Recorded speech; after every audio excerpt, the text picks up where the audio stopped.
Real Estate, Money, and More, Episode 8. You finally found it. Welcome to the show that helps thousands with real estate, money, and a whole lot more. Now here is our host, Shane Willis.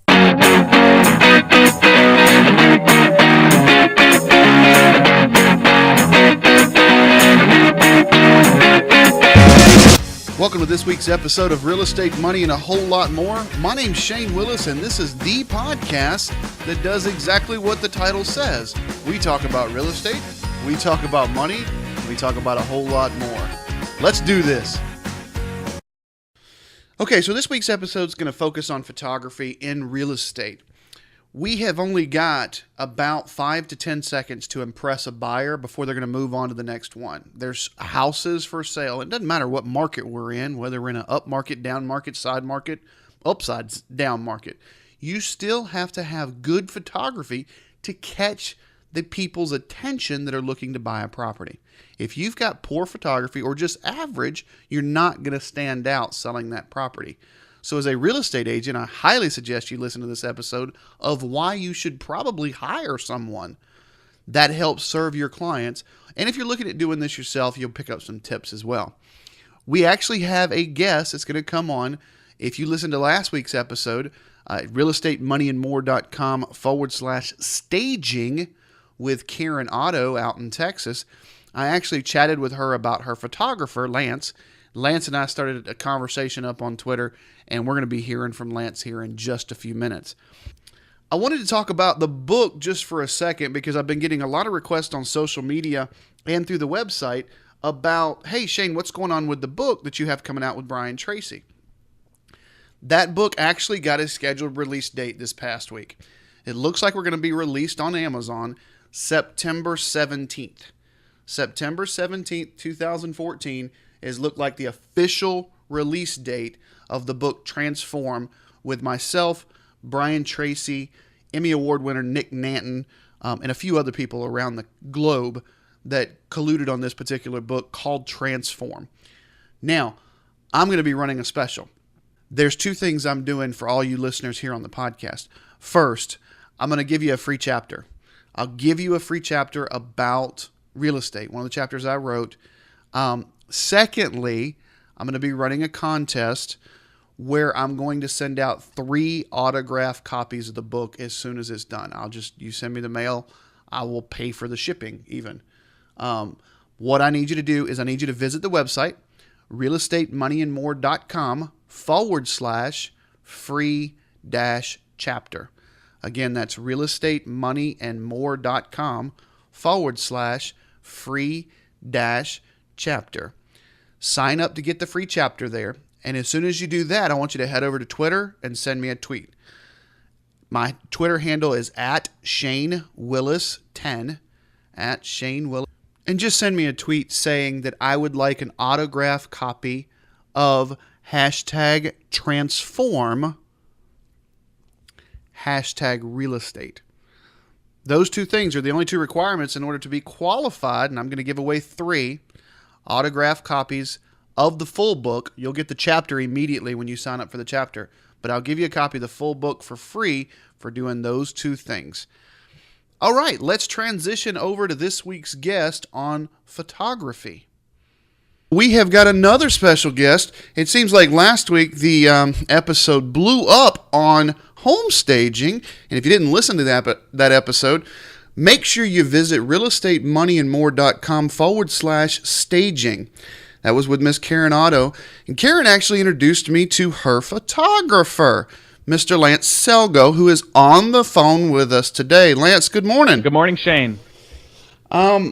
He is going to be talking about professional photography, which I'm going to give him just a little segue here, and then I want him to kind of explain a little bit about himself, how he got into it, and some other things. But let me tell you, I'm a firm believer, and I have an example this week, as in Sunday is when this happened. I had a property that had been on the market for a month that my photographer was out of town, out of the country. He was on vacation, and so I had to take some photos of the property. It's been sitting there for a month. I had one showing, and it was because I took somebody to show it. They didn't like the size of it. They bought something a little bit bigger. My photographer came back into town last week. He went out and took photos. Lance, I uploaded those photos on Sunday. I got a full price offer on Tuesday. I attribute that 100% to your industry. Have you seen some of the same type of results? Yeah, definitely. I've been in situations where homeowners will call me directly with their house sitting on the market, and it tends to be if their house is sitting on the market, not moving anywhere, they get a little proactive in searching out what they could potentially do differently to get their house to move. And I've been in situations where I go and take pictures, and they haven't changed a thing, and my pictures have drawn in the buyer that ends up purchasing their home. Wow. It's so this industry is just something that I think now, and we're going to go over some stats in a little bit. Let's back up for a minute because I want to dive into some details on kind of what you do. But for the listeners, tell me a little bit about you because we want to know a little bit about you and then how you got in the business and what your business is, where you are. I know you're in the Lone Star State with Karen, if I understand correctly. Yep, that's right. And first of all, thanks for having me on. I really appreciate it, and I look forward to talking with you. But I started my business back in 2010. I was working in corporate America doing web development, which I did right out of college, and it was one of the situations where we would constantly be subjected to layoffs, and we never knew if we were going to have our job the next quarter. So I started doing this on the side, basically with a friend, just kind of as a joke. We always wanted to start our own business, and we thought that maybe this could be something that we could take off with. So we started it on the side. It seemed to get a little traction, and I ended up taking pictures actually for a good friend of mine who needed to list her home, and the home sold within a week. So I kind of played off that a little bit and started slowly building up a client base, and then a couple of years later I was able to quit my day job and do real estate photography full-time here in North Texas. Oh, wow. Okay. And so you've been doing it for a couple of years. So you kind of saw, I mean, you come in 2010. We're talking almost the floor. Yeah, I came in, at that time I wasn't doing too much work because I was just getting started in it. I was doing it on the side, didn't really know anything about it.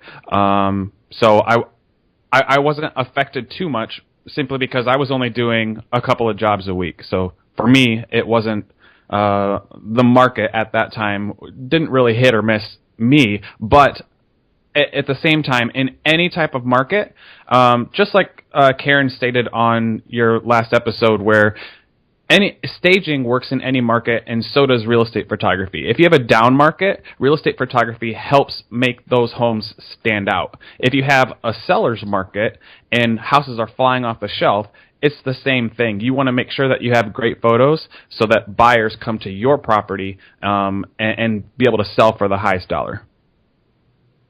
Okay. And I was actually, this was one of the things that I'd done just prepping for the show. I had found this article from the Wall Street Journal. It said buyers look at photos online of the property. They spend 60% of their time looking at the photos. They spend 20% of their time looking at the description and 20% of their time looking at the agent remarks. So you really dominate what the buyers are looking at. Right, yeah. Today's day and age, everybody's using portable devices, whether it's their phone, their iPads, and we're in a very media type world. YouTube is huge, and the studies also show that something like 92%, or it's probably even higher now, of people, they start their searches online because 96.2. Yeah. See, I mean, it's just so easy to go and start looking at homes online because of the big sites like Realtor.com, Trulia, Zillow, and Redfin, that it makes sense to have your property stand out with professional photos because that's going to be basically the first showing. Absolutely. And I can see that. And I was listening to Gary Vaynerchuk one time. He came out to talk at a conference I was at, and he said that we are just, literally he made the finger motion with his phone as he was scrolling his phone. He said that's who you have to capture, somebody that's going to scroll that quickly. So really, your job becomes just as integral as mine, if not more, because your job is to help me capture that person who's just going to continue scrolling past me if I don't have a good photo, correct? Yep, that's right. Okay.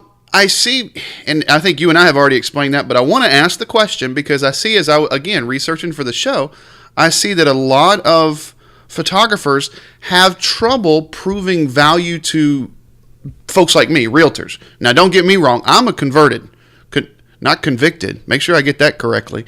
I understand. Professional photographers, I just don't take them without professional photos. I don't take the listings. I have a couple that I don't have professional photographies on, but it's a $25,000 foreclosure that the bank just wants to get sold. Okay, that I won't do. But anything else, any listing that I have just regularly has to have professional photography done just because I think it's integral. But it seems like there's a big education gap between your side of the business and mine that needs to be met. So talk to me kind of the value. Yeah, I think one of the problems is the people that are becoming real estate agents. I mean, I've heard, I don't have my real estate license, but I've heard that it's kind of easy, right? Like I've heard comparisons to where it takes less schooling to become a real estate agent than it does a fingernail technician. So someone that does your nails at the spa or whatever.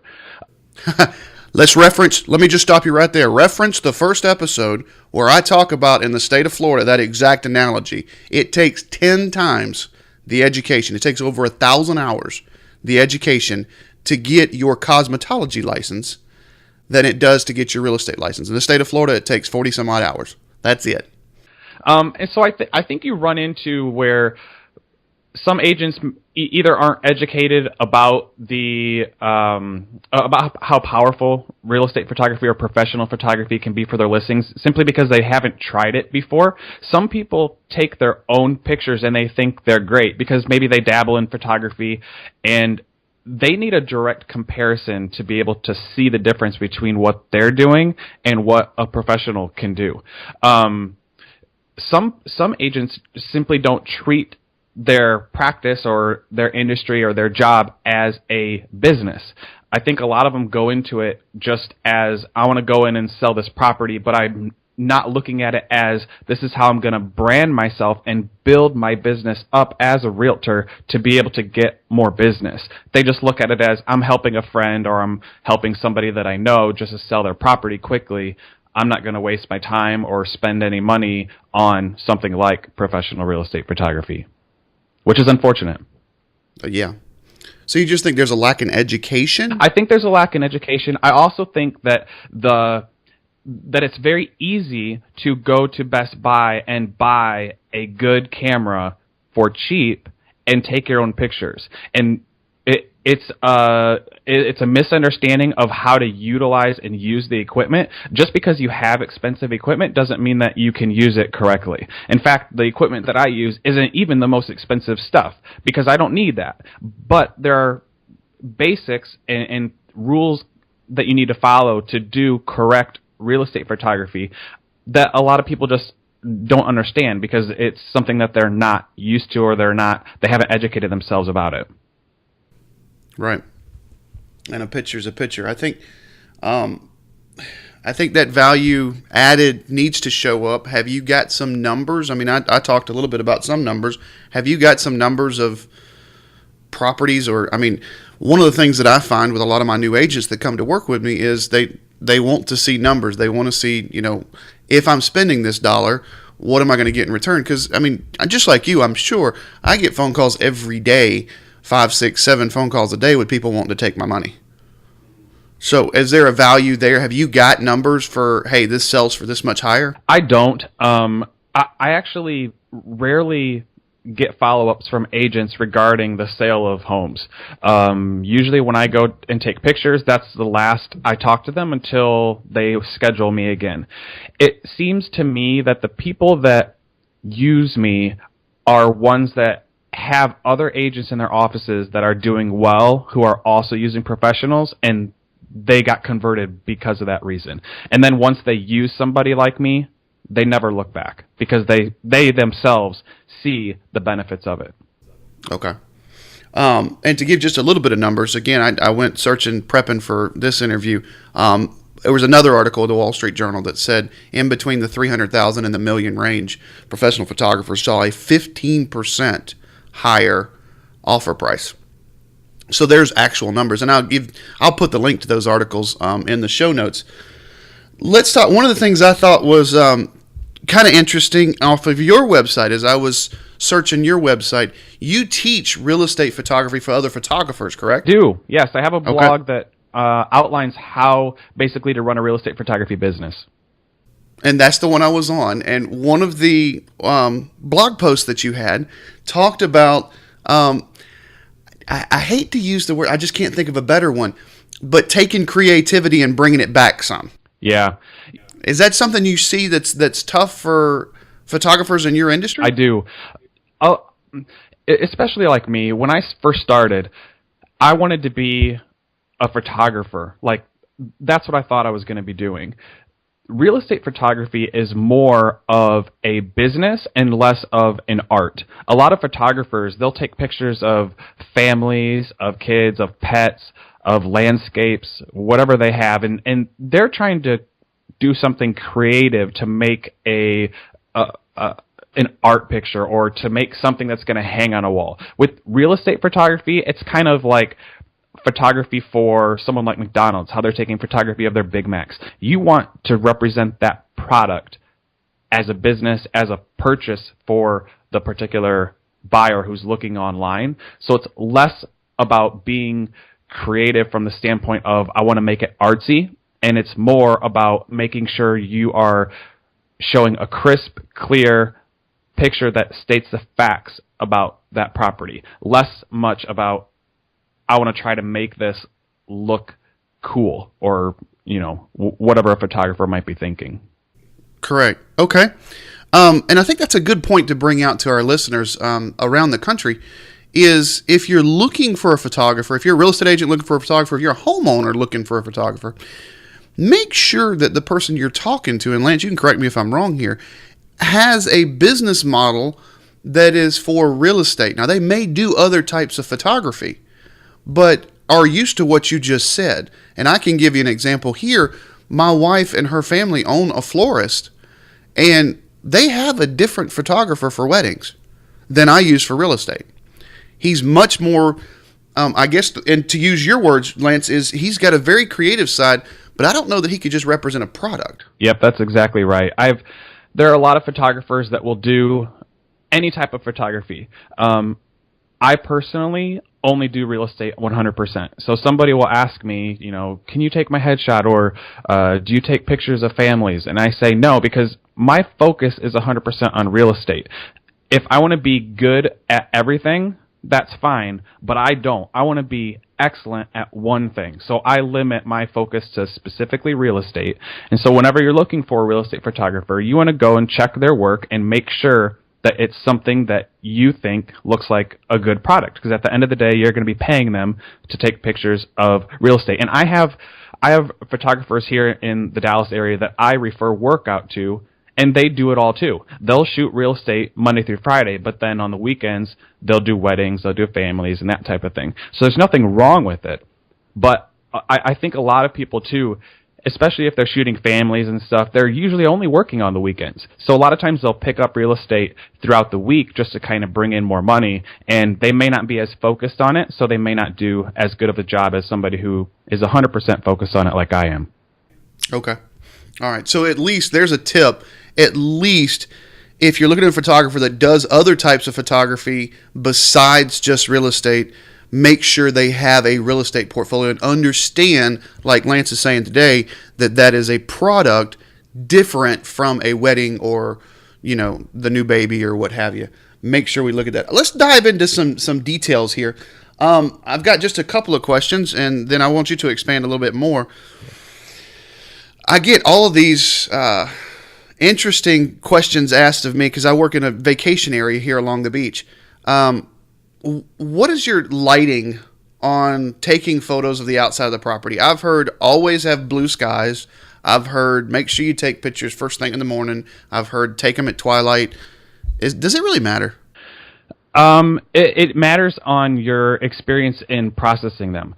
If you're just going to be an agent and you're going to go take your own pictures, I would go take the picture when the sun is hitting the front of the property. Now, sometimes that may never happen. If your home faces north, it may be difficult to obviously get good light on the front of the property. But the only thing I would say is take a picture when the sun is hitting the front.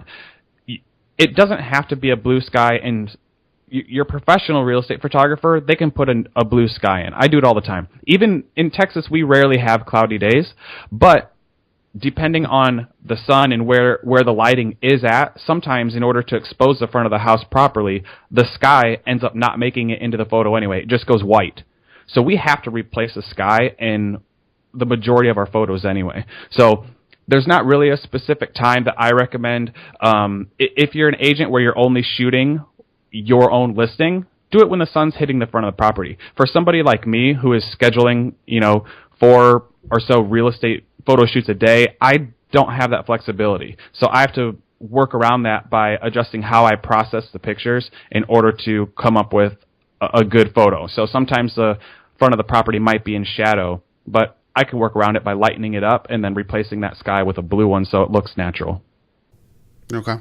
And I know here in Florida, it's if you're going to hit it right in the middle of the day, you're probably going to have some clouds because we seem to have sunshine in the morning, and then it's going to rain a little in the afternoon, and then we'll have sunshine in the evening.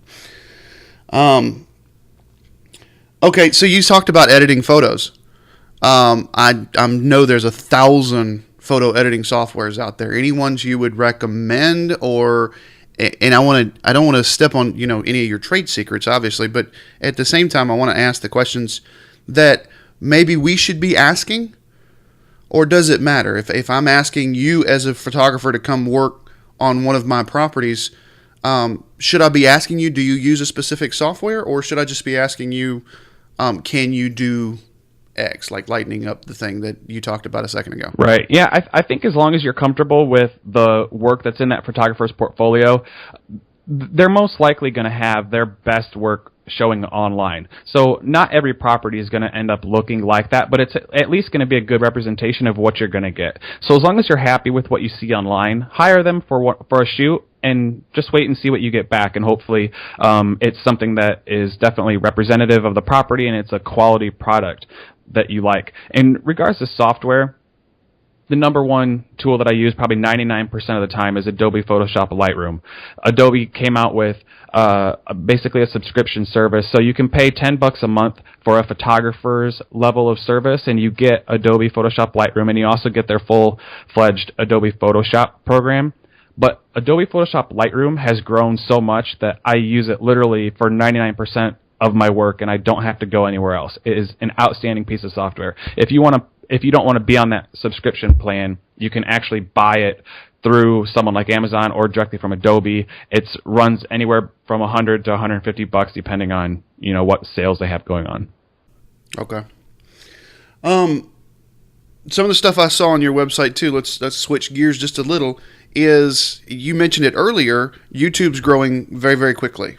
So I seen, and it seems like from your website, you're taking a lot of the photos and turning them into virtual tours. Now, my definition of a virtual tour may be the old school. It's the 360 degree where the person from the computer, from the desktop, can control the angle. It seems like some of your posts that you put said that I am old school there, and I need to change up a little bit. What are your thoughts on virtual tours?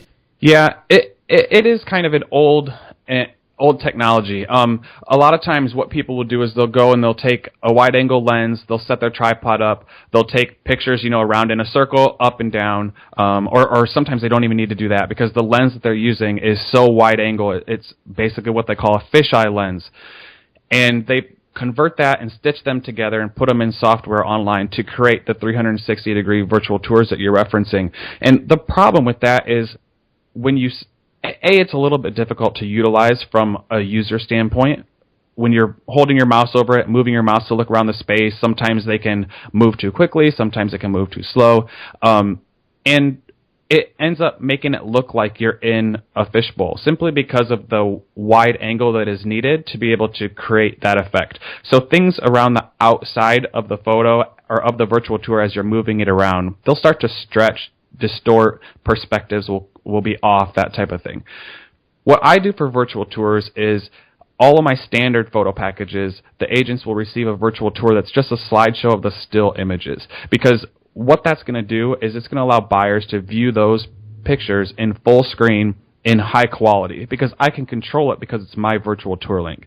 When my agents submit my photos to the MLS, based off of all the places that the MLS, syndicates all the pictures to, they end up getting shrunk down, compressed, small. And so if you go to the majority of online sites and just click through the photos, the still photos themselves, they're usually not that great of quality. They're usually pixelated. Sometimes they go blurry. It all depends on how much compression is involved there. So by offering that virtual tour link, it allows buyers to actually see the full high-quality photo. I do offer a replacement for those 360-degree tours, and that is a full-fledged HD video walkthrough. And so I do post a lot of those onto either my YouTube channel or a lot of times the agents that actually buy that service from me, they have their own YouTube channel, and that's how they're building their brand and their business. So I pass that file along to them so they can post it, they can market themselves on their own YouTube channel for their buyers or for their sellers. Okay, so you actually do a video walkthrough. Yes, that's correct. Okay, all right. I've done that, I don't know, 1,000 times at least. There will be days where I've just literally am taking my phone because that just shows you the power of those type videos. I'm taking my phone and just walking through for a potential buyer, not for a listing. I think a listing I'd need to hire somebody like you to do, because me walking around, you hear me breathing in the background. It's a horrible video, and I tell folks, listen, I'm no Scorsese at all, but I'm going to show you the good, the bad, and the ugly, and I can't tell you how many properties I've sold via YouTube. Yeah. We actually, I worked with Karen on a property that it was a builder's property, and he had Karen come in and completely stage the property, and then I was brought in to do photos and video. The buyers that actually ended up purchasing the home, the husband was the only one that came to look at the property. The wife, because they were from out of state, the wife simply replayed the video back and forth, just on repeat. That was how he got the wife to buy into the property. So he looked at it in person in order to make sure that everything was going to be okay. But the wife was 100% sold based off the video alone. Oh, have you guys still got that video? Yeah. Yep. Okay. I'll send it to you what, afterward, and you can put it in show notes or something. Yeah, if you'll send it to me, we'll make sure we put the copy of that video in show notes so that you can have it. I'm glad you kind of talked about videos a little bit, because one of the things I saw on your site was something called a lifestyle video. And I kind of cocked my head to the side for a second and said, let me just ask Lance about this. What's a lifestyle video? A lifestyle video is more of showing how a seller or a buyer would live in a property. So it's more about showing the emotion. It's more about showing how the spaces are utilized and less about focusing on the actual home itself. So, for instance, it's bringing in people to actually be in the video and showing them utilize the spaces instead of just having an empty house and showing a tour of it. Okay. It helps draw a little bit more emotion. Okay, so it's just an emotional type deal. I'm assuming you're hiring actors, because I know a lot of sellers probably don't want to be in the video. Yeah, that's correct. Most of the time, it's just people that the agent knows. We did one for a property, and the agent had the gym owners of the gym that she goes to. She had them come. So obviously, they look fantastic. Oh, yeah. That would be the part where I would not be. I have the perfect face for this podcast. Finally, the big buzz in your industry, droids. You knew I was going to ask that question. Yep. What's let's talk about A, what that brings to the real estate industry, and B, let's talk about some of the, I don't even know if it's a legality yet or not, but let me ask you. Yeah, my mom actually asked me about this yesterday, so it's funny that you bring it up. She works in her neighborhood's HOA, like the community center, and an agent, I guess, had come in and asked, is it okay if we bring a photographer in that's going to use a drone to take pictures of the community center, the neighborhood, that type of thing? First of all, I think that because it's so easy now to get one, you can spend anywhere from $800 to $1,200 and you'll be in the air flying, taking pictures and video. Because it's so easy, we're seeing it blow up, and a lot of people are using it. A lot of photographers in my area are starting to use it now. I think it's going to be something that is overused, and I think people are going to get sick of it. But at the same time, I think it's an excellent tool, especially for a property that's on a lot of land. You can't show that from the ground. And being able to be up in the air to see the full property itself, it's really awesome.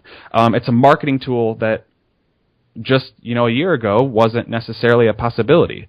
The legal side of it is really tough because in Texas, we actually have laws written in place that say specifically that a realtor is allowed to use it to help market a property, as long as you have permission from the homeowner and you're not using that tool for spying, for looking at neighbors and that type of thing. It has to be specifically for selling that property.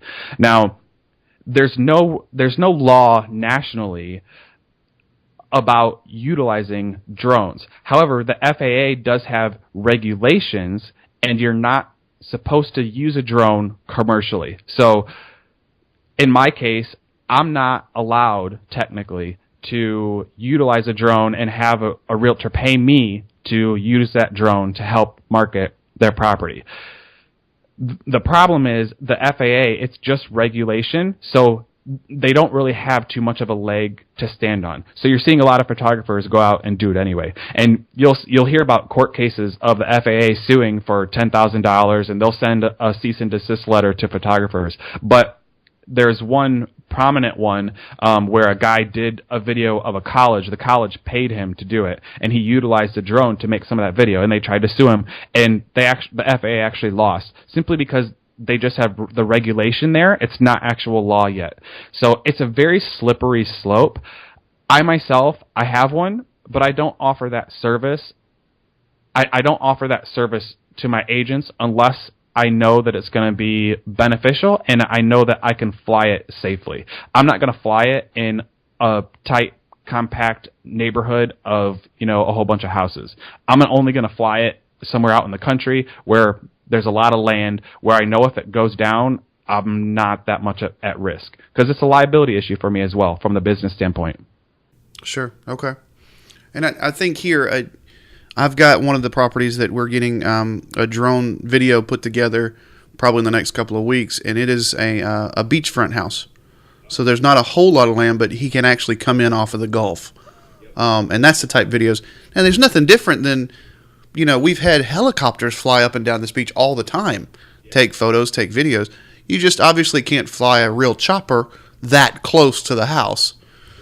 So it's just an FAA. And again, if you wouldn't mind sending me the link to that so we can put that particular court case up in the show notes, that would help quite a bit. So you don't think that's going to take off a lot? Or? Oh, I think it is. I definitely think it is. But I think that because it's so easy, I'm afraid it's going to turn into something where it just seems like everybody's doing it. I mean, I see properties now in this area. There's actually a real estate photographer that recently just quit in my DFW market to become a realtor, and he's using it for all of his properties. And it's like just a smaller, $200,000 house or whatever, and it's just drone shots everywhere. And at some point, it becomes overused. It can be used in the right way to show the right things, but when it's just used to look cool, it seems to lose its power.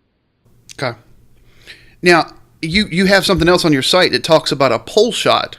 How does a pole shot really differ from a drone shot? A pole, from the legal perspective, a pole is on the ground, so you're not going to get in trouble. You can literally put a pole 100 feet in the air. I mean, I don't know if they make one that goes that high, but you can put one 100 feet in the air and you're not going to get in trouble for it because it's grounded. The reason that we use a pole, or what they call pole aerial photography, is because when you have a bigger property, it results in a better looking front shot or exterior photo when your camera is more eye level with that property. So you put it up in the air, so when you're standing on the ground, the camera can be more straight on with the house instead of having to be on the ground looking up at the property. Okay. Wow. It's hard to believe we're almost at the end here. That's quite a bit of information already.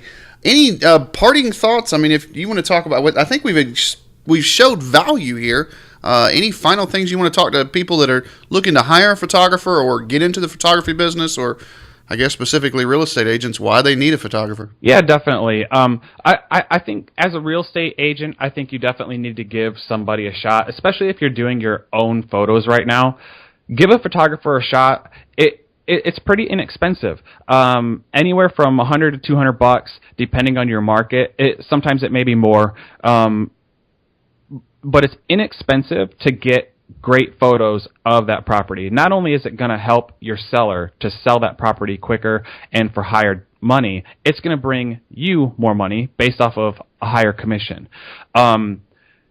We mentioned my website earlier, tipsforrealestatephotography.com, if anybody's interested in finding out kind of the ins and outs of running a real estate photography business. But I also post on there how I handle all of my processing. You can actually go in and watch a YouTube video, and I go through it all. So if there is an agent out there who really is interested in doing their own photography, it'd be a good place to go check out. And for the real estate photographer or somebody who's potentially looking to switch careers and start a real estate photography business, it's also a great place to go.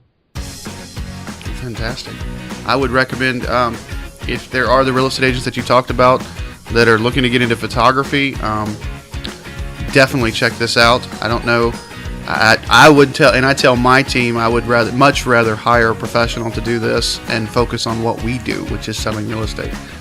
Lance, thank you so much for coming on. This has been great. Do you want to put out any other ways to contact you, or just your site?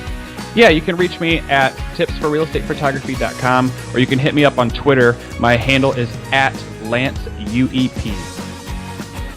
Thank you so much. And that's going to do it for this week's episode. If you want to hear this episode or find it on the web, make sure you go to realestatemoneyandmore.com/photography. Lance, thank you so much for coming on. We'll see you guys next week.